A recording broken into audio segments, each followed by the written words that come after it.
today is the traditional territory of the Algonquin and Anishinaabe people. We acknowledge our role here as a visitors, refugees, and settlers to this land. We recognize that including the land acknowledgement is a very first step in accountability and reconciling the individual, institutional, and structural violence done by Indigenous people in the past and still today.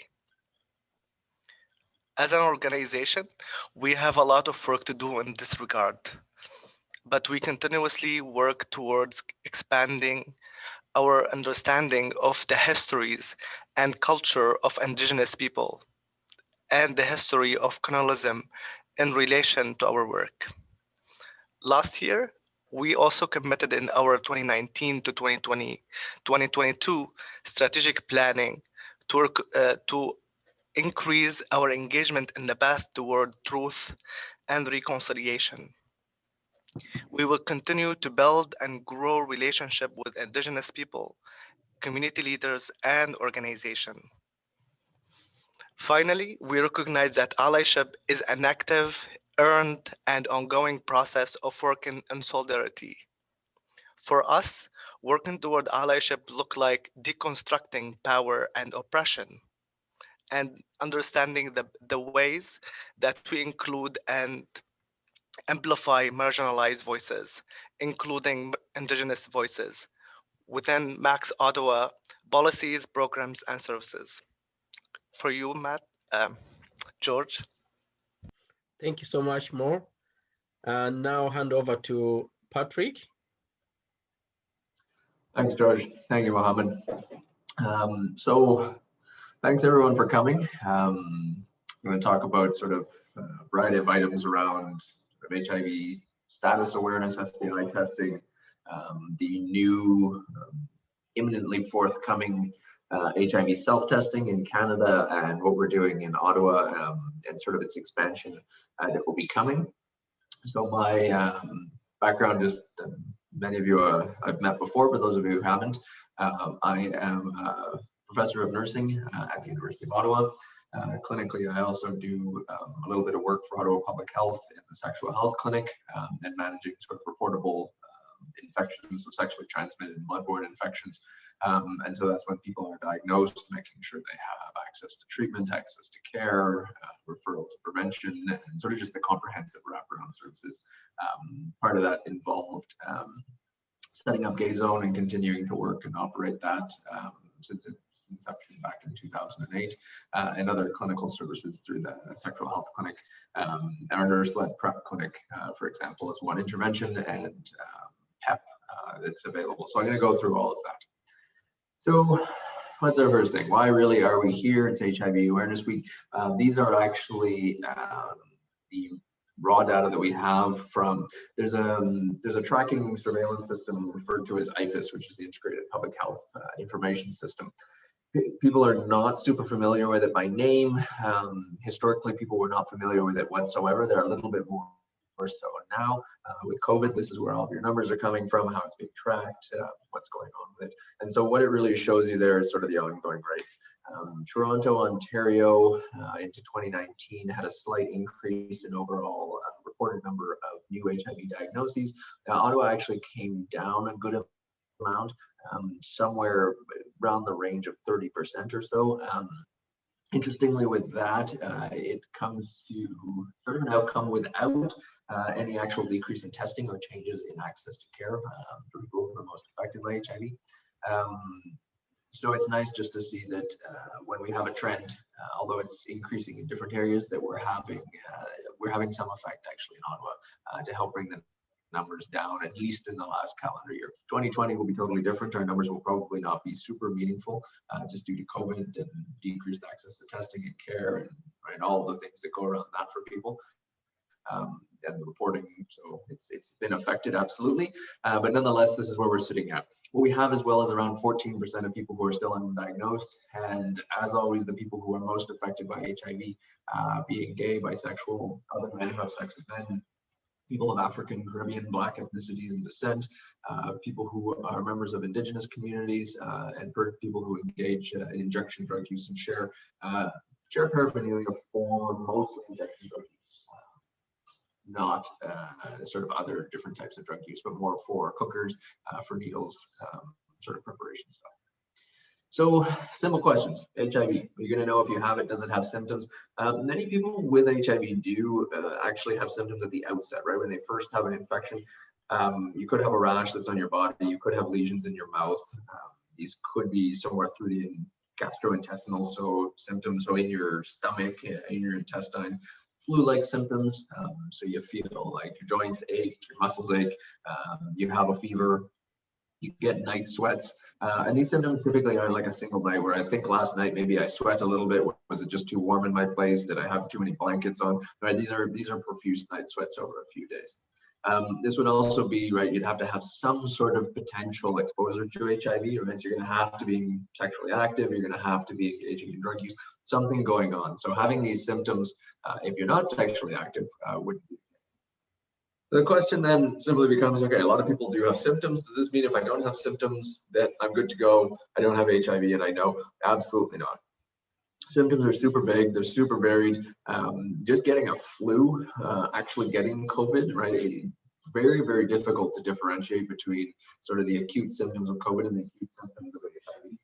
Any flu-like illness, if you get mono, right, again, the same thing, very hard to actually differentiate between them. And even if, like you say, I do have these symptoms, it doesn't necessarily mean that you're going to recognize, right, because it could be very mild. And then there's also a good number of people who have absolutely no symptoms whatsoever.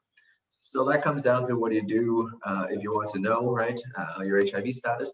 It comes to testing, and it really comes to testing sort of at the right time. So when do you get testing? If you have symptoms, you had a sexual contact, you think you have a rash, you think you have a fever, right, these night sweats you're experiencing, go and get tested. Being tested at the time that you're having symptoms, if it was a new HIV infection, isn't necessarily going to show you, so you'd have to retest. We want you to do that probably at 6 weeks afterward, and then 12 weeks after that as well. If your partner's experiencing symptoms, good idea to go and get tested as well. If you know your partner is HIV positive and they're not undetectable, that would be another good time to go. If you're having new partners, or if you're having sex with somebody who is having new partners, right? All good times to go and get tested. Basically, the only real way to be confident in knowing your HIV status is to actually do the HIV test. So if you're doing anything where there's actually a chance of HIV transmission, right? You're having sex with people, you're sharing drug equipment, right? New people, different people, this is where you could have it. New acquisition, you need to go and get tested. If you have symptoms, absolutely go and see somebody and actually do the testing. So into the next one, how? Well, the testing itself has primarily been and still is limited to 2 ways. You do a blood test, and that's like your standard. You go and see a physician or a nurse practitioner. They give you a requisition. You go to a blood lab. If you're at Gay Zone or the STI clinic, they'll take blood for you right there. Some other clinics will do the same thing. But basically, it's a blood test, goes off to the lab. They do some tests. They give you a result whether they've detected HIV and HIV antibodies or not. There's also the rapid tests. So many people have done, right? You go into a clinical setting, outreach setting, different sort of areas around the city where you can actually go in, you do a test, they poke your finger, get a little bit of blood, they do a test, and it gives you the result right there on the spot. This has historically been...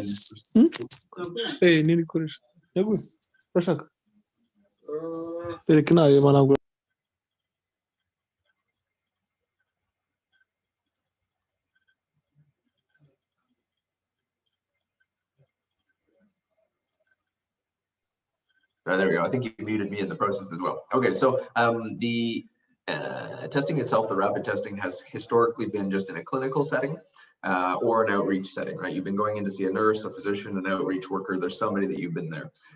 On November 3rd, Health Canada finally authorized and gave the approval for HIV self-testing to start in Canada. This doesn't mean it's available though. This is the sort of rubber stamp from the federal government, Health Canada, to say to the company that makes them that they're able to actually start moving forward with having these released. We are not anticipating this probably until a few more months from now. It will be in 2021, January, February, March, somewhere through there, we should have these at home. Now, what we did in Ottawa is we actually have started doing this online, which I'll get to in just a little bit, like in one more slide. So where do you get this testing? Go to your family doctor, nurse practitioner. You can go to the university or college health services. There's the sexual health clinic or the gay zone clinic located at 179 Clarence. Now you can go to any walk-in clinic. And lastly, as I just alluded to, you can also do the GetaKit project, which is running in Ottawa. So what is GetaKit? It is on July 22nd of this year. So although Health Canada authorized not until basically 3 weeks ago, we launched HIV self-testing in Ottawa that you can get through the website of getakit.ca. So this is a screen capture of the website itself. You go on and you can see the logos from the University of Ottawa and Ottawa Public Health, but other partners for this project, MAX Ottawa, who's hosting this tonight, the AIDS Committee of Ottawa, and it's all funded by the Ontario HIV Treatment Network, which is under the AIDS Bureau, which is a component of the Ministry of Health in Ontario. So this is it. You go on, you can see there's some bars up top: home, register, resources, contact, login. If you've gone before, you can click on that, and if you haven't been there, it'll ask you to register. Alternatively, there's this button down here, I'd like to order a kit. That's another simple one. You just basically load it on your mobile. That pops up almost immediately, and you just kind of click right here on this button, and it'll take you into a registration page. So there's a little bit of an eligibility, and I'll say what they are now and then the modifications that are coming imminently. So you go through, you can see there's the buttons, right? You have to tick on these sort of what they're called radio buttons, a few items, but it's really for now, it's you have to be at least 18 years old. We need to ensure you live in Ottawa. That's just our distribution at the present moment. Did you report that you're HIV negative or that you are not entirely sure? If you're already HIV positive, there's not a lot of reason to do this, right? We'd want to, in that case, connect you with care, or you just keep going with the care provider who you already see. You're not in an HIV vaccine trial. That's because we don't know how this test will actually perform if you're doing an HIV vaccine. Not on PrEP. The PrEP restriction is you should actually already be doing HIV testing every 3 months as part of being on PrEP. If you're doing that, the blood testing itself is usually serologic, so it's blood testing, which is a 4th generation test, much like an iPhone, right? They have the iPhone 10, I think with the 12 or something that's just come out. The one we used in the lab a few years ago was changed from the generation 3 to generation 4. We're up to the HIV test 4, which actually can detect some of the actual pieces of HIV plus the antibodies. So it means that it can detect a little bit faster. So doing that is a better test than the actual test.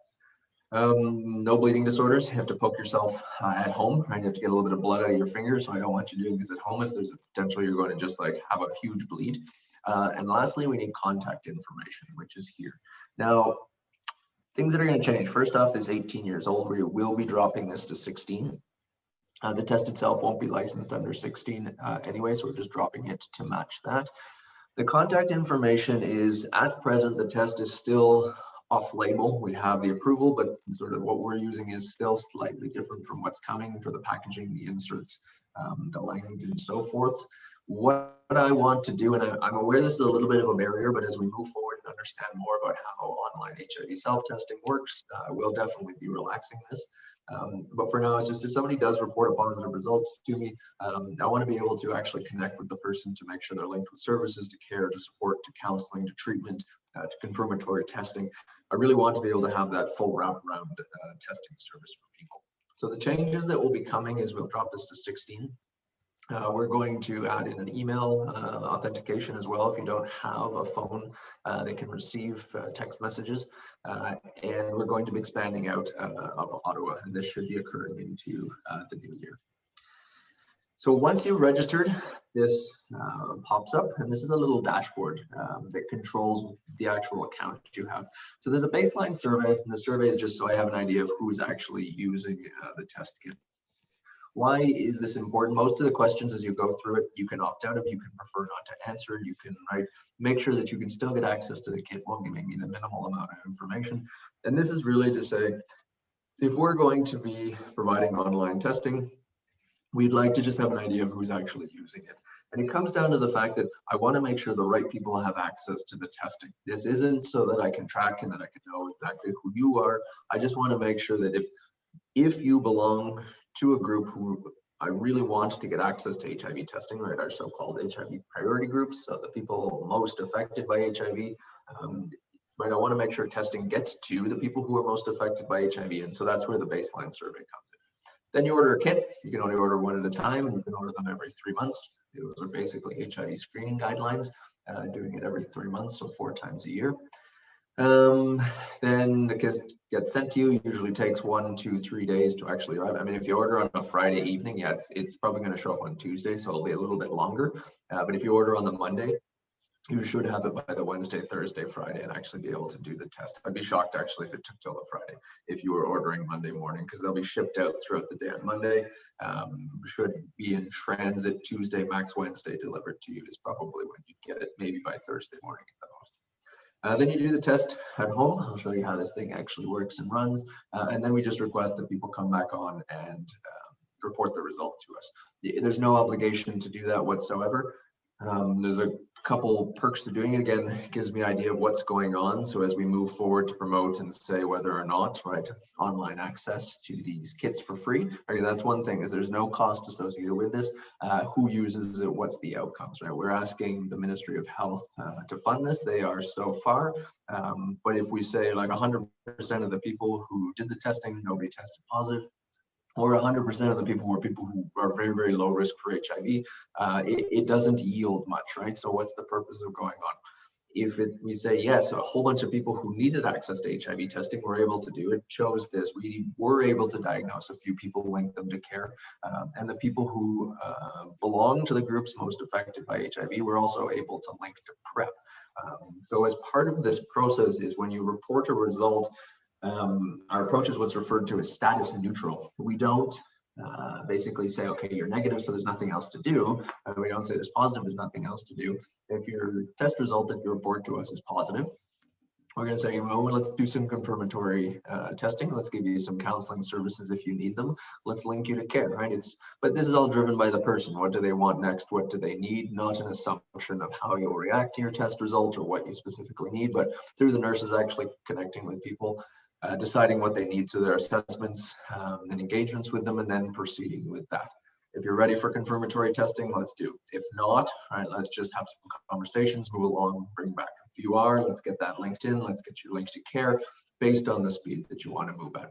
If your test result is invalid, so it just didn't work, this is always a potential risk, then we'll send you a new kit, right? This is one of the indications to get a new kit right off the bat. So far we have 2 different options. Positive, we've given you services. Invalid, we'll give you another kit. And if you report that you're negative, we'll remind you about PrEP, when you can order a new test kit.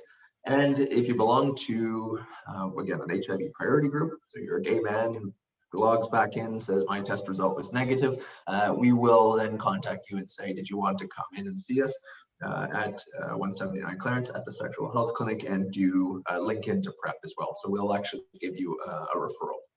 Sometimes figuring out how to do PrEP referrals for people is a bit of a challenge, but reporting a negative result and like being a gay man, being a Black woman, being somebody who is a member of an Indigenous community, we will link you in with PrEP. We'll make sure that referral is there for you. So what does this little kit look like?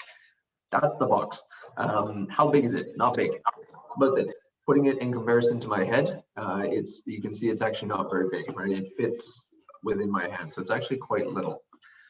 Within the test kit, this is what you get. It's basically you have it folds out. That's a larger piece of cardboard, and I'll show you guys this, both the video and the actual manual one in a second.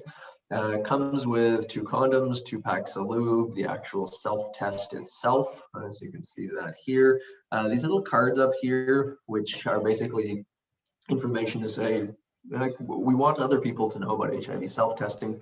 Can you help us sort of let people know that this exists and this is something available to them? Then there's this sheet, which is actually 2 sheets of paper, this part here. One of them is about HIV testing. The other one is about sort of an information sheet on HIV. And that's really what it goes through. It's got resources, it has support services, it has linkages to care. You're not ready to do, you got the test kit, but you're just a little too stressed, or you're not ready, or you don't feel that you're in the emotionally right spot. Resources and ways to deal with that and what you can do. And I mean, having the test kit, you're not ready to test yet, then you take your time and you do it when you're ready. Laying it out, this is really what it looks like. It has 3 vials, and this little thing here, when I open it, you're not going to see this because if I do that, I actually invalidate the test. But that's basically the test disc itself. So there's a lancet, which is here. It's often blue. You poke your finger, you get a big drop of blood, which falls in one. You pour one in here, you let it drain all the way through. Then you take number 2, you pour it in here and you let it drain all the way through 2. And then number 3, the same thing. Then the center of it is going to look something like this. You're going to have this single dot that appears up at the top, and there's actually, you can see here there's a C, so it shows up near the C. That's a negative. The 2 dots is a positive, and then this one where there's nothing is just an invalid result. So that's where something went wrong with the test. So this is an actual one that's positive, and that's basically what it looks like. You can see instead of sort of the cartoon drawing, that's the disc itself, and that's what it looks like. So what does this thing sort of look like? I'm going to bring this down here just so you can see my actual table. So we have our little test box, right? And we open it up. You can see it folds open, right? And there's sort of just a little cartoon. There's information here. Testing is a way to know. HIV does not have a cure, but treatment it can improve your life, greatly reduce, eliminate transmission. It's highly effective. If you're undetectable, you are untransmittable through consistent treatment. So it folds out more resources, speaking with a nurse, calling ACO, calling MAX, the distress line centers are all there. There's the little test area that you can work with. This is the information section, so that's where all of the resources and condoms and cards come out of, and then the actual test itself. So opening that up, I'm just going to dump it out on the table. And all my pieces come out, and I have a little instruction sheet, again, with cartoons showing me what to do. I have a Band-Aid, I have the lancet, I have my 3 little vials, which are off screen, and then my actual thing here. So to put it in just like in the picture, 1, 2, 3, I would open this thing, and then I'd put it right in the center, and it would look like that one. So it's sitting here. So I go and I wash my hands, right? Soap and water, make sure they're clean. I take the lancet, take this thing off, and I poke it against my finger, and I'd really want to push till I get a great big drop of blood. People who are reporting invalid results are often, I think they're a little scared of this. You're going to have to poke your finger, some blood's going to have to come out. And when it comes out, I don't want you scraping against the edge. You want to kind of push, like with the cap off, that it falls all the way in, a nice big drop of blood that comes in, sort of mix it around a bit, then pour it into the center of that disc, right, that is inside this piece. Again, I don't want to open it because I'll invalidate it. I pour it in there. I let that drain all the way through into the membrane. Number 2, take off the cap, pour it in, drain in, and number 3, same thing, take it off and drain it. Then within a minute, I'll have my test result. And that is the entire process that you do for that. So just showing a quick little, this is about 10 seconds of an animation. The same thing, just so if that was difficult to follow, you'll see it here.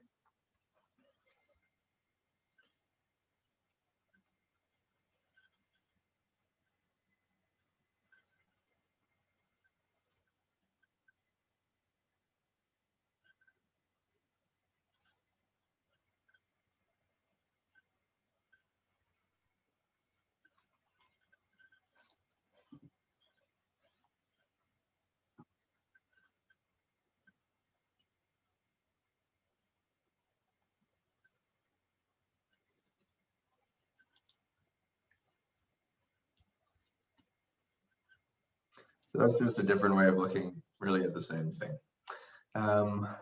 Looks easy. It is pretty easy to use. The one thing, Fatima, for that is really just, people are, I think, scared of poking themselves with the lancet. You have to really jab it, and you need like a nice drop of blood to come out. So don't try to like squeeze out the minimum. Like you sort of milk your finger a little bit, try to get a nice big thing that just drops into vial 1. So what do we have from this so far? So this is as of October, I think 18th or something, that I extracted these numbers. So this is about a month ago or so. Within the first 3 months, we had 825 people log onto the site. Around 2/3 were eligible. Main reason for not being eligible, so the main reason for ineligibility is people lived outside Ottawa. Subs that were on prep, some people didn't have cell phones, which is where we're adding in the email validation. I mean, people are used to this multi-phase authentication. You put it in, it texts you or emails you a code, you then put the code into the website and it allows you to move on. And it's just sort of a verification of the number. Bleeding disorders and then the age under 18, and lowering to 16 will increase that. Of the people who were eligible, just over half then actually proceeded to register on the website, giving us contact information so that they can actually set up the account. Basically, anyone who registered did complete the baseline survey, and the vast majority who proceeded with that then registered and got a test. Of that, we had sort of around 2/3 report the results back. Now that number is not totally accurate at that point due to the fact that there were, I think at that point, around 10 test kits that were in transit. So our reporting rate is somewhere around 70% that we actually got back. For tests so far, I think we're closer to 325 to 340 tests that we have sent out. So another just under 100 over the last few weeks since I actually pulled those. So who is testing? And I got a few points about that. Prior HIV testing. So of this, actually around a quarter of people said they'd never been tested for HIV before. So it is reaching vast majority of the people, 3/4 had done HIV testing, but it is bringing in some people who'd never been tested previously. Of these, I'm going to skip the high versus low risk, but we have about half are gay and bisexual men. 3.3% Black ACP population, 3.6% member of Indigenous communities, 3.6% were, so I have low risk males, so this is going to be white heterosexual males who were born in Canada. Then you have 13.5% were white heterosexual females who were born in Canada. So, and in this case, partners are non-HIV positive for serodiscordant, and then none would have been detectable. So of this, what it means is around 2/3 or so of the people who are ordering the test kits belong to the groups most affected by HIV. So that's pretty good. We're actually getting the services out across the province. It's actually something closer to 80-85%. I wouldn't quote me on that number. I just know it's somewhere around 4/5, I believe, of HIV tests are actually done not by members of the priority populations. So that we've almost inverted that is good. Then half is among gay, bisexual, and other men who have sex with men is good. I would say my main failure and disappointment with what I've done so far is this section right here, 3.3% Black. The Stats Can census data tells us that the Ottawa population is probably somewhere 6 to 7%, I think, of people living in Ottawa, below African, Caribbean, Black ethnicities. What this means is that I'm just around half, right, of the actual population. Knowing that the HIV rates and the numbers of new HIV diagnoses are higher among Black men and women, it means that I should be actually exceeding the bare minimum of the 6 to 7%. And so that's something that moving forward, I mean, despite my best efforts so far, I'm going to say my best efforts have not yielded what I've been looking for. That is the main shortcoming. So it's to figure out how to spread this out to get more people access and actually increase testing. So this comes to people letting each other know. Yes. Hi.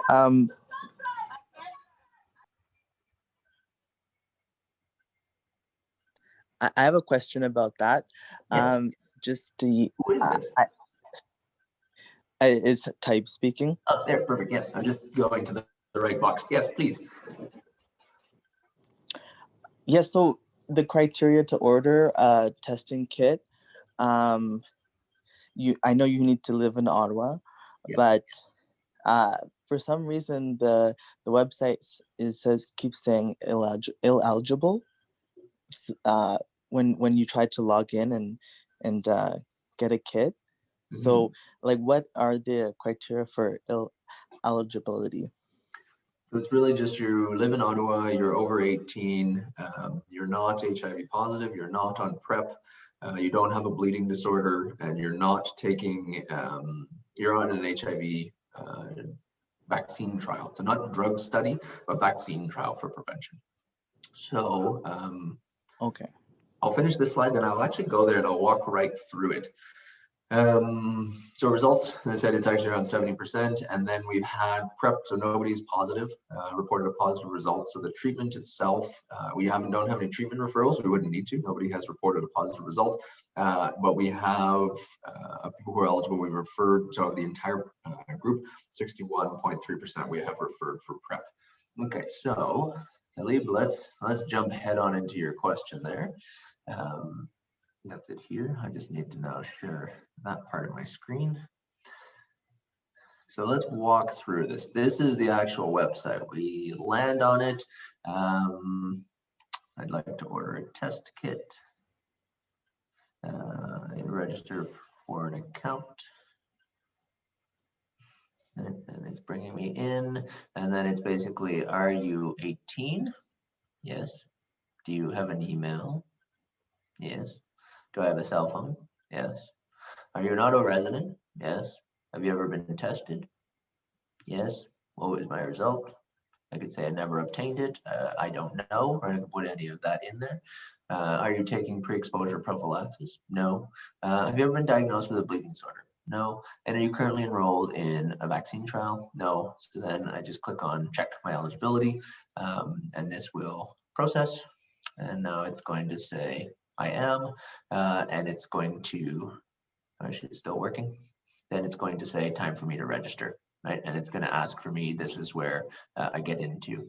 So were people trying it, Talib, that we know of, and it was kicking them out with those answers?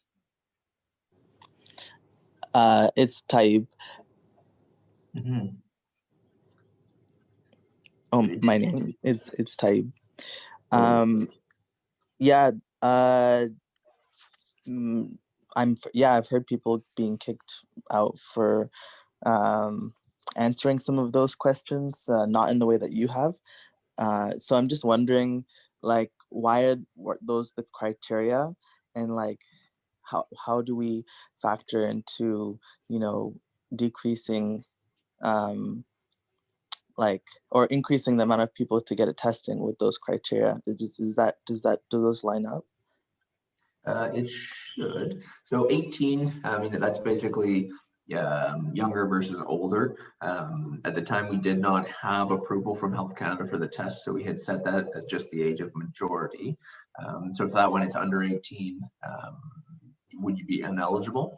The contact info, so they have to have a cell phone that we can actually send a code to, that they then have to put into the website to move along. They have to live in the Ottawa area. So you say yes, they have to live in the Ottawa area.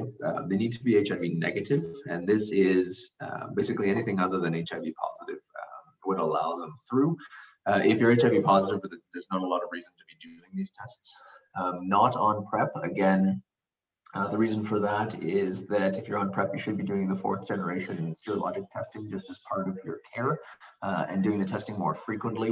This is a 3rd generation test. There's no reason to do testing more frequently than 3 months most often, and not to do it with a test that's actually not quite as good as the one you're doing with your PrEP provider.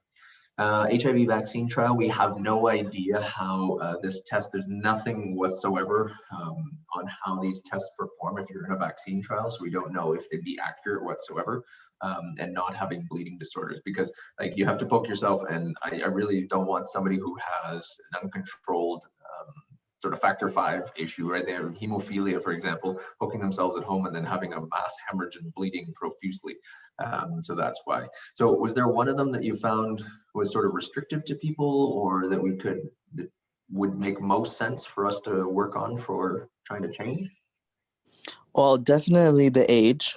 Mm-hmm. That will drop to 16. We won't be able to go below that because none of the tests are validated below 16. Definitely the not Gatineau. So this is funded by the Ministry of Health in Ontario. So what we need to do, and this is kind of beyond my purview, is to have Quebec City contribute to purchasing the kits. Because right now what you have is the Ministry of Health in Ontario, and they're not so keen on shipping kits and delivering healthcare outside of Ontario, which I mean, healthcare is delivered provincially. That's sort of a broader issue across the country that we live in, but that one is, it's working with sort of Le Bras and different agencies in Quebec City to try to get some funding. Absolutely open to that. Oh, that sounds really good. Because those are the things that I'm hearing. Youth and this is our region. Mm-hmm. It's just it's presently funded by the Ontario government, and so it's difficult to negotiate with a conservative government to say we want to provide healthcare services to people outside the province. Okay, well, and then also definitely not HIV positive, just because, you know, if you have a partner and you want to, and they don't, and they want them to use the kit, or you want to have the kit so that you know, you're someone who you're hooking up with can test themselves later, you know, it would be very useful, you know. So you're kind of like reducing the access to people who could be really helpful in terms of educating folks who are not going to know about your website or want to access your website. So it's just like more kits to everybody would be a good idea. So that one, just to make sure I understand, this was more so that somebody who was HIV positive could order a test kit, but then like deliver it to somebody else that they could use, right? Yeah. So in that regard, the person who's doing the test isn't actually HIV positive, right? The person who's registering is, but not. So what I don't want is somebody who's HIV positive. We already know they have the antibodies. We know, right, they have the diagnosis. There's no need for them to do the test. But this doesn't mean that you're HIV positive, you couldn't order it. You just would be saying that the person who's doing the test, right, is HIV negative. That's really what we're looking for. It's the person undergoing the test we want to be HIV negative, not necessarily where it's being shipped to. Does that make sense? Now that you're saying it, but not really from the survey, or okay. And then also the PrEP. You know, you're saying all this about, you know, you have access to your care provider and stuff, but, you know, people go on and off PrEP, and you can have this kit in those off periods. So in the off periods, yeah, you're not on PrEP, right? So it's basically while you're taking PrEP consistently, you wouldn't want to be doing this. But if you discontinue your PrEP, then absolutely this you fill that out as not on PrEP. 100%. Okay. Thank you. So really just like, what is it, who is the person when they're doing the test? Like, I guess that's the part that I wasn't super clear in how we structured this, but it's when the person's doing the test themselves, right? Are they on PrEP at the time that they're doing it? If they are, then don't do the test. You're doing a better one. You should be doing a better one. This isn't going to add anything. We also don't entirely know how rapid tests function when people are taking PrEP. Right? Are you going to get false positives? Are you going to get false negatives? We're not sure how this test would actually perform. We know the blood test, how it works with PrEP, but rapid tests, they haven't done people on PrEP doing rapid test studies. So the other thing is, like, what is it going to do? We don't even know the accuracy. We don't know what kind of results it's going to spit out. So that's the one thing where if you're actively taking PrEP, I would say just continue with the blood testing. But at the time, if you were on PrEP, and you're off now and you're thinking of taking it again in the future, then in my mind, you wouldn't be on PrEP. And this could be a test, absolutely, that you could get access to. But I have taken notes of this. So as I move through the amendments and attempt to sort of add clarity, these are things that I'm going to address. So thanks for raising those. So we were there. So I think this is where, yeah, I finished off that one. So the one thing here is referral to PrEP. People sometimes wonder, how do I get a referral? Do I have to go and see somebody? You fill out, you complete this test, you do it at home, says you're negative, you're a gay man, you're a black man, you're a black woman, you come from a country where HIV is endemic, you share injection drug use, you're a member of an Indigenous community, Any of these, if you then report a negative result, usually within around 2 to 3 weeks, we will contact you and say, would you like to schedule an appointment for PrEP? If so, please contact us. We'll do that with you. If the other thing is you could just contact the sexual health clinic and say I did it and reported a negative result, we'd be able to get that and sort of expedite how fast we linked you in. But it is presently the fastest and easiest way to actually get a PrEP referral in Ottawa, other than going to sort of your primary care provider. So issues with not getting tested, onward transmission. We know that if you have an HIV diagnosis, if you take your medications, you get access to your medications, you can achieve the undetectable viral load, you become untransmittable, right? The rate of HIV transmission at that point is so astronomically small that it's basically non-existent.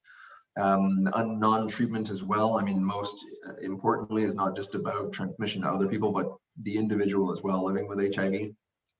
Progressive sort of slow long-term immune system deterioration, leading to potentially just feeling unwell, opportunistic infections, which is where you start getting sick more frequently than you should have. So these benefits for the individual's health.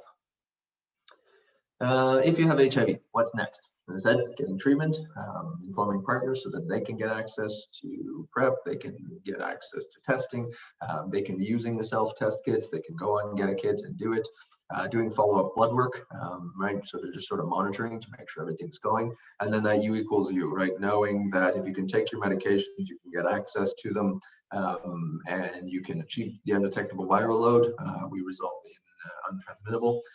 It's also just sort of that, right, your own health, right, protecting that, checking in, feeling better, not feeling fatigued, sick, and anything sort of if left unchecked that you could resolve with sort of a long-term untreated HIV. So what else? PrEP.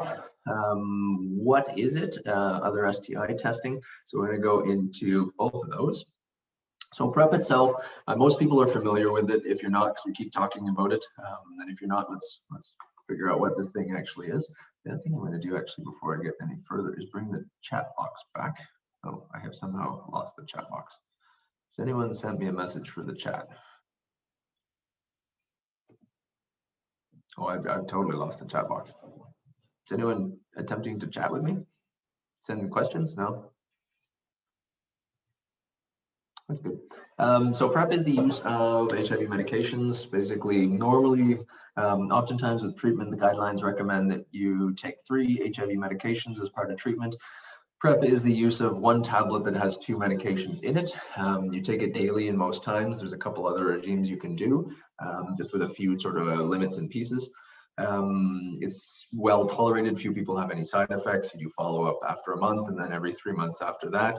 And when taken daily with appropriate clinical monitoring, that you can remember to take it, it reduces the risk of HIV acquisition. So of you becoming HIV positive by around 96 to 99%. It's simple to take. It's a simple pill. Take it daily, right? And this massive reduction in actual acquisition of HIV. So it works exceptionally well. I'm still going to recommend condom use. Everyone always will. We know this is just for HIV, other STIs. But you don't use condoms, right? You have that great reduction in HIV acquisition. You do, and it breaks, right? You have something else going on. Somebody takes it off that you didn't know of.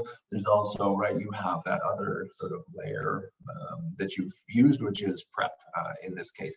Where do you get it? You need somebody to prescribe the medication and order the tests for you as you actually do them. We have the nurse-led PrEP clinic.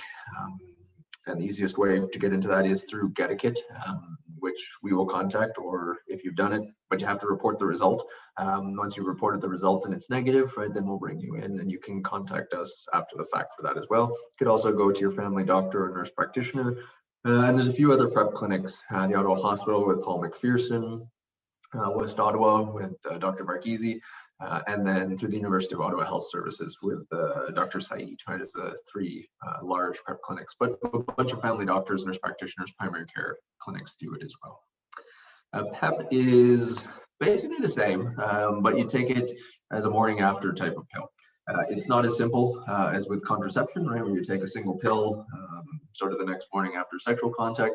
This is one that you're going to be taking 3 medications, usually into 2 tablets, over the span of 28 days. And you have to take the full 28 days worth of medications. You need to do a little bit more blood testing, sort of at baseline, sometimes midway through, and then a few weeks after the completion of it. It works probably at least 81%, going up into the mid sort of 90s, so it works pretty well. The one thing with PEP is PrEP you take before you have sex. You need to have it for at least a week before, so you have the actual benefit. PEP is something you take after, and time is of the essence. Every minute, every hour counts. The longer you wait, the less it's going to work. So if it's something that you're mulling over in your head, I would say go and actually see somebody who can prescribe it to you. You can go to any emergency room 24 hours a day, 7 days of the week. You can go to the sexual health clinic, to Gay Zone. We have the initiation packs and the ability to do it, but the sexual health clinic, basically Monday to Friday during its operational hours, you'd be able to get in Gay Zone on the Thursday evening. So that's sort of what it's limited to there, but you can go to any Emerge and actually get access to it. Then you could do follow-up with the sexual health clinic after. This, though, the big takeaway to this is if you've had a sexual contact or you shared drug equipment, then you're thinking, should I go and use PEP, and you're really sort of toying around, it's not a good strategy to say, well, I'm going to give it a little bit more time and think on it. It becomes less effective the longer you wait. Once you've exceeded 72 hours, it is no longer effective. It has no effectiveness whatsoever. In fact, a lot of the research shows that over 48 hours, its effectiveness is really dropping off. So this is something you want to start within 24 hours. And even if you could start it immediately, in fact, if you could start it before and be on PrEP, that would be ideal. But it's really, that's where the time becomes exceptionally important. Other STI testing, don't forget about gonorrhea, don't forget about chlamydia. Both of these are up, and you can see the rates, that's through to 2018, going up quite high, quite a bit higher in Ottawa. The other thing as part of these tests is don't forget that you don't just get gonorrhea, chlamydia in your genitals, right? Whatever it is, discharge from your genitals. Most of the time, these infections don't have any symptoms, but you can also get them in your butt. You can have rectal infections. You can also get them in your throat. You're giving somebody a blowjob, they have gonorrhea, they have chlamydia in their genitals. It's always possible to transmit it to your throat. If you're chopping somebody, right, it's always possible to get it from, right, having anal penetration. If you are having somebody penetrate you anally, it's always possible that you get this infection rectally, right? So it's inside your bum. When we actually look here, and I'm just showing this to show you, we switched to newer tests back in 2018. Across Ontario, and this section, I don't even know what color that is, yellow, mustard, is actually infections that are exclusively outside of the genitals. So this blue, right, you can see when we switched to the new test that this actually became quite the dramatic jump. So going back here, what we're actually seeing is this huge spike right here is actually basically explained by the fact that this was in people's throats and bums. That's actually where the increase was. It wasn't that we suddenly started having this massive increase. It's more so that we just switched to better tests, and we were able to detect infections that had always been there that people were just unaware of. So don't forget doing your STI testing, right? Are you going to know you have infections? No. What are you going to do about it? Go and get tested. If you don't want to go into a clinic, you don't have the ability for HIV testing, at least, provide, again, live in Ottawa, over 18, have a text message service, not on PrEP, not already HIV positive, then you can order the self-test to your home. But don't forget, like there's other infections, gonorrhea, chlamydia, syphilis, massive rise, 400% increase in syphilis between 2014, 2019 in Ottawa. Ontario's rise, I think, was something around 180 to 210%, right? Massive increases. The HIV self-test is fantastic. I mean, it's basically what we're moving toward is that people just being able to look after and take care of their own health without having to go to the healthcare service providers. So this is excellent. But there's other testing that you still need to, that would still be recommendable. So takeaway, HIV transmission ongoing, right? We have outreach testing, we have clinical testing, we have testing in the Emerge, we have family doctors, nurse practitioners, university clinics, all of it doing that. We're despite all of that and it being free, HIV transmission is ongoing. When to get tested, you have symptoms, you have new partners, absolutely a great idea to go and get tested. Advocating for yourself and anyone else to get tested is a good idea. Don't forget about other testing and consider PrEP as well. So just as one final item before I just really see if people have more questions is, so I did say Health Canada has approved it, which is true. The test kits themselves are going to be licensed for purchase, and the purchase price from the distributor. So they should be in pharmacies, but I don't know what the cost in the pharmacy is going to be. I would imagine there'll be a markup over the distributor cost, but it's going to be somewhere around $40. So there is a major cost barrier here. Through our project, it will be free, and it will continue to be free, and we will continue to distribute the kits after they become licensed and available for purchase. So our goal is not to just sort of say this is an interim measure. It is to continue along and see how we can actually offer this and study it as we move along with that. The one thing I didn't mention as the next step is that we will be moving to two different things. One will be pickup locations, so things like the AIDS Committee of Ottawa, MAX Ottawa. If somebody doesn't want to ship the kit to their home address, they'd be able to ship it to either of those two. And we're going to be bringing on other agencies around the province. Black Cap in Toronto, for example, will actually be the first non-Ottawa site that will come on, and then we'll have a few other ASOs throughout the province, just as we expand out the parameters for the study and access through the website. So that's kind of what I have for the HIV self-testing GetaKit. Do people have questions, comments, concerns? Oh, there we go. Sorry, I couldn't see the chat. My apologies about that. Beliro, you said, hey, how can one access PrEP if they do not have health insurance? So what type, do you mean insurance that pays for medication, or do you mean like an OHIP card? I don't know if you're still there. Because there's two different types of insurance that would be of interest for that. No, I guess he's gone. I waited too long to see that. So I'll just answer for both. Medication insurance, if you, oh, here we go. Insurance that pays for meds. So the medications themselves around $250 per month. If the person is under 25, OHIP Plus, and they have a valid Ontario health insurance, OHIP Plus will cover it. It is on what's called the formulary. It is covered. So that is definitely something they can do. If the person is, Michael's organization, ACT actually has a great thing for this, Trillium, which is a drug benefits program through the province. Somebody can register, and the AIDS Committee of Toronto actually has this website where it's like, how much will PrEP cost me? And it goes on, and it's basically the PrEP cost calculator once you apply for Trillium. Yeah, there we go. Thank you, Michael.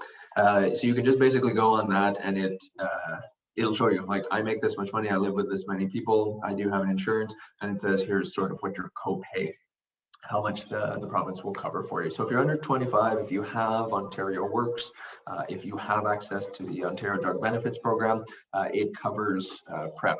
If you have private insurance, it covers it. Putting all those aside, there's the copay through Trillium that the person has to apply for. And then that's really what it can do, often bringing it down quite a bit for people if they do need sort of the financial incentive. So David has a question for me. What does the package look like? So this is it. That's the front of the box. That is the side of the box. And then the other two, actually I'll show you, there's a blue, this is a bluish purple. That one is also, my color's bleaching out. And then there's these two pieces here that are blank. The blank ones are because that's where the shipping label goes. So it's basically 4 here, and that to that is 6 inches. So a 4x6 shipping label, like a standard one with the barcode that they scan, fits there edge to edge. So you can guess, you can see the size. It is quite little though, right? Like beside my head, it doesn't take up that much, and I can keep the whole thing in my hand. But that's really the entire marking. I mean, yes, people could start to recognize this. The entire logo is basically just this little kit on a parachute coming out of, I don't know, a yellow cloud sort of thing. It's pretty sort of use. This won't be free forever. Well, no, the GetaKit is free. Yes. It's the kits when like people got super excited. I was saying that people got super excited when Health Canada said they were going to be available, but what Health Canada is, they've authorized the sale of them, right? So what you're going to have is people selling them, right? And then $40 is what they're going to come to, basically. I think it's like $38 plus tax or something, or $36 plus tax. Our program, the goal is to say, just like condoms and the condom distribution and the condom mail-out programs that we have, people don't want to go to the pharmacies because they find it embarrassing. They don't want to go to the pharmacies because there's a financial disincentive. This is to say, here is a way that people can do it through the online system where we have removed that financial barrier, right? So it's really for that. The program GetaKit itself is to remain free. It's just that everyone got super excited by Health Canada's announcement, but it didn't really come out that you're going to have to pay $40 each time you do it. You're going to have to walk into a pharmacy. You're going to have to do it. People don't like buying condoms. They don't like buying tampons. They don't like anything to do with their genitals. We don't like buying when it gets into public. So it's just to say, how can we set something up? And we really did it knowing that the Health Canada approval was coming. So does that make sense, Tate? Yeah. So our goal is to not get rid of this whatsoever. We are just scaling up. And that's why this is working through the Ministry of Health. They're saying, we knew this was coming. We know this is coming. Let's set up some pilots, which is what we're doing in Ottawa, to work out the kinks in the delivery system, the registration system, getting it connected to different people. Like the questions you're raising today, Taib, it's how for us to tweak this before they just roll it out in the entire province of Ontario. And then we discover after, like, we spent, I don't know, a couple $1 million that we had all these problems that we want to fix. So this is sort of the pilot to help us tweak that in advance. So your feedback is exceptionally useful and will be formative as we continue to basically scale this up as the study and then basically as the long-term sustainable project. Any other questions? Yes. Yeah, hi. Can I just ask a couple of quick questions, Patrick? Please. So your presentation and really exciting results around almost 25% of people having never been tested before who are now getting access to HIV testing. That's really exciting to me. You mentioned that you were looking at expanding access and you mentioned Black Cap. So is the plan to come to Toronto or all of Ontario or? So the next step is to bring in Hamilton, Toronto, and we're going to scale up with the ASO. So it's obviously something that we'll be moving toward, yeah. Okay, very cool. I was also, I'm sure you mentioned this in your presentation and I was busy taking notes, so I missed it. Can you say how many positive test results you received in the first 3 months? 0, not a single one yet. Yeah. So on that, the positivity rate for HIV is around 0.08% in Ottawa. So we would expect a positive result in 1 every 1,250 tests. That's typical, so that we're at 300, 350 in that range. Are the wrong people doing the tests? Are people getting positive results and not reporting them? Or have we just not done that critical mass of testing yet? I don't know. And so that's where time will tell.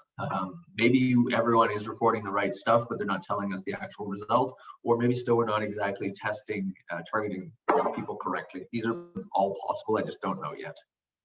Awesome. And then I'm also wondering about, have you heard anything in Ottawa about swab shortages? So I'm hearing from testers in Toronto that they're having problems obtaining swabs for STI testing because of COVID.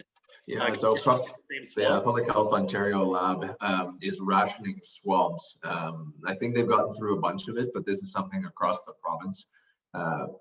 In Ottawa, we haven't run out, at least through Public Health. We've been switching between a variety of different swabs that are all validated using whichever swab we need to at whatever given time. But yes, that's Public Health Ontario. And then it's lab, the PHOL lab, that's doing that everywhere in the entire province. Okay, awesome. Thanks. No problem. Patrick, how easy is it like for somebody who is HIV positive to find a family doctor? So I mean, finding a family doctor, I think, is a struggle no matter what or who you are or anything about you. I don't think there's any super simple way for people to do that. If you're looking for an HIV care provider, contacting the sexual health clinic is probably your best bet. You'll be referred over to the HIV case manager, one of our nurses. She knows all of the clinics, all the providers, and she makes sure people have access to providers and get the sort of monitoring and care that they need. Thank So you. that would be the best bet, is just tell them to call the sexual health clinic. They'll be sent over to the HIV case manager, and she will make sure everyone gets the services, the connection that they need. This is for HIV care though. Like if you're just looking for a family doctor, that's not the route. That would be just go to the Ministry of Health, sort of healthcareconnect.ca is their website to find family physicians or nurse practitioners. But if you are new to the city or you're changing or you left and came back and you need an HIV care provider, it's a new diagnosis, you don't know where to go, she will absolutely 100% connect for HIV. Thank you. Anybody else have any? If you hear a ruckus, that is my cats have decided to pick fights with one another. Any other questions, anything?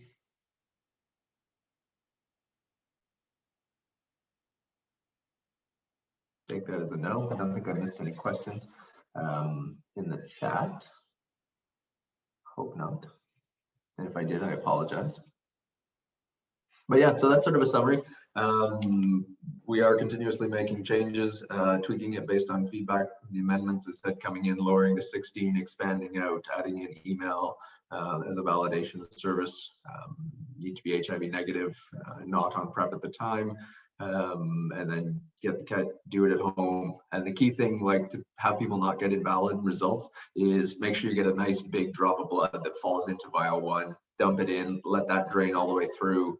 Number 2, dump it in, let it drain through, and then continue. Has there been any interest in Quebec to have this type of testing available from the provincial government? I have heard nothing despite my efforts to reach out. So I have asked, and it's more or less been radio silence in response. I haven't been able to get anywhere. I would be interested, but there's no reason why I couldn't or shouldn't. It just comes down to how I am funded to run GetaKit.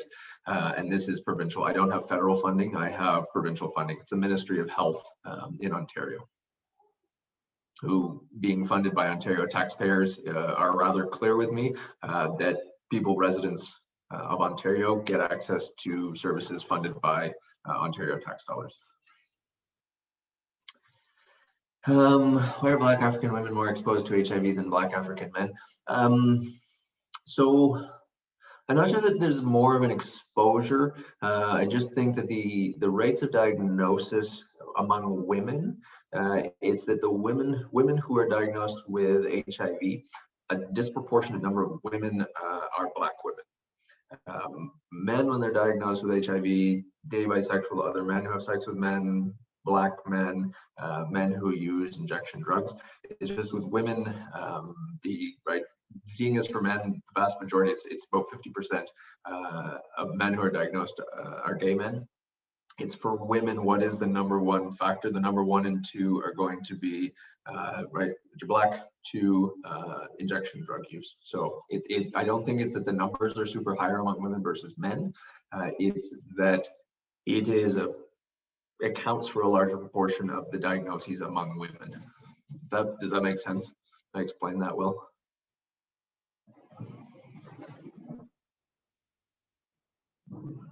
I'm going to yes, perfect.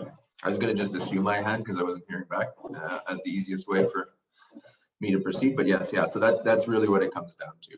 It's the proportions among the different among males, females. Is there another priority population I didn't put list explicitly, and I would really should have, and that's just because I was making the presentation quickly. Anyone who is transgender as well, they would be considered priority. They'll be linked into PrEP and make sure that they have appropriate and accurate services. And that was an oversight that I didn't put that on my slides. Mostly due to the fact that I have just had a very hectic, busy week, and built these very quickly today. Any other questions? Type in the chat or feel free to turn on your mic. No. So I guess my last request to everyone is just let people know that this is available, how to use it, showing people the websites. People often spread information within their own networks. People come from different networks, so if you can share out, right, more people become aware of it. And that just sort of helps people around you know about it as well. If I said my major shortcoming so far is how to increase testing and uptake of the kits among African, Caribbean, and Black populations, people who belong to that is something that I'd be very interested in. Some of that comes down to me asking people, share within your networks, tell people, let people know. If you have suggestions as well, you can send them to me, you can send them to George, and George can pass them along to me. Hello. Yes. Hi, Doctor again. I have a suggestion. Are you able to give these kits out at events? So we will be moving toward delivery sites, yes. Like hotspots, and Yep. so you can tell that people. Is an amendment that's coming. Like you can sign up for a kit in person when if that's ever an option. Yes, no, that is coming. That is an amendment that I failed to mention. So when I was saying there'll be like pickup delivery spots, like ACO, you guys will become one. MAX Ottawa will become one. Are you still at ACO, Tahi? Nope. No, you were before though, right? Yep. Okay, so ACO will become a pickup site, MAX will become a pickup site, and this is exactly what you're talking about. We're still working out the specific logistics on storage and monitoring and quality assurance and all of those pieces and how long they sit for. So it's minimal amount of work for anybody at the aid service organizations, but yes, this is, that is such a phenomenal idea, and we are moving aggressively toward rolling that out as fast as we can. Thank you. Thank you. Any others?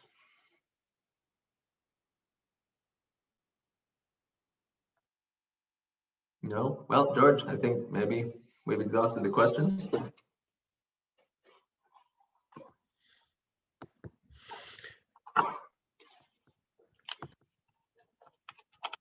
Thank you so much, Patrick, and for the wonderful presentation. And just a comment there, great presentation, amazing work. Feels really important need. Thank you. That's from David Wright.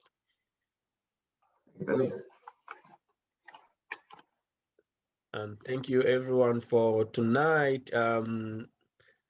This is bravo from Michelle, and thank you so much again, Patrick, for your time to present this.